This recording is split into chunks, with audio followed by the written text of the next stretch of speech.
Georgia. Gentleman from Georgia is recognized to make comments on the bill. Thank you, Mr. Chairman. I rise in strong support of this Republican en bloc amendment. I want to thank Chairman Joyce for including my amendment in this en bloc that would prohibit funds for the District of Columbia to be expended to carry out Title I or Title II of the D.C. law entitled Human Rights Sanctuary Amendment Act of 2022. As we all know, mifepristone is the chemical abortion drug used to starve an unborn baby of the necessary nutrients to live.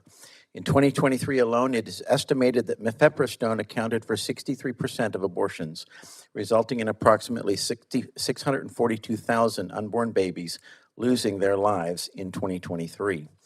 In the wake of the Dobbs decision, pro-abortion advocates have been creatively exploring ways to expand abortion access and ultimately undermine strong pro-life state legislation, like the laws we have in my home state of Georgia.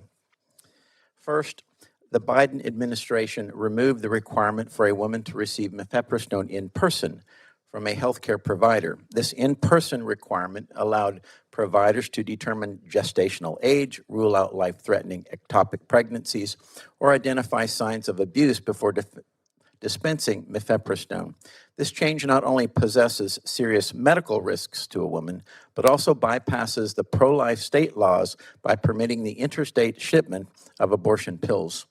Second, to defend abortion providers from prosecution, liberal states have drafted shield laws, which allow abortion providers to perform abortions or prescribe abortion medication to individuals in states where life is protected without legal repercussions. Currently, 23 states and Washington, D.C. have similar shield laws. While these shield laws remain under litigation in several states, we have the opportunity and should repeal this unjust law starting here in D.C. And that's why I'm proud of my amendment to prohibit enforcement of D.C.'s shield laws. My amendment would prohibit funds to the District of Columbia from being used to carry out Title I and Title II of the Human Rights Sanctuary Amendment Act, which seeks to protect individuals and providers in D.C. from being held legally accountable for engaging in or providing abortion and abortion pills, such as mifepristone, across state lines. The D.C. Act goes even further to protect gender transition and hormone pill treatment, among other things. Specifically, Title I prohibits D.C. officials from cooperating with out-of-state investigations or legal actions targeting these activities and allows individuals, including providers, to sue for damages if they are targeted by such out-of-state lawsuits. Title II requires that any out-of-state subpoena seeking information or testimony must include a sworn statement confirming it is not related to these protected bodily anomaly activities before it can be enforced in D.C.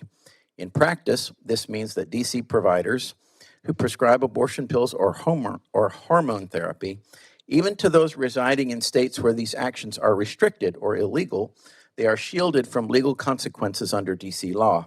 This hits home in my own district in Georgia, where as a test case, a pro-life crisis pregnancy center was able to easily order abortion drugs online with no confirmation of age of the patient or the state of the pregnancy, both of which were in direct opposition to Georgia law.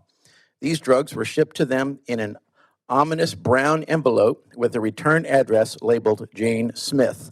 And this is the envelope right here. The envelope contained 3 small bags of white pills labeled 1, 2, and 3, but with no further instructions, and with no explanation or warning of the consequences of ingesting the contents. This deadly package was shipped out of D.C. right here, as evidenced by the postmark from our nation's capital. And you know what the return address was? The West End Library. These purveyors of death are desperate to remain anonymous. Every innocent life lost to abortion is a tragedy. However, there are basic interstate legal respects that are in place for nearly every issue except this bizarre shield law to spread a woke ideology across the country where it isn't wanted.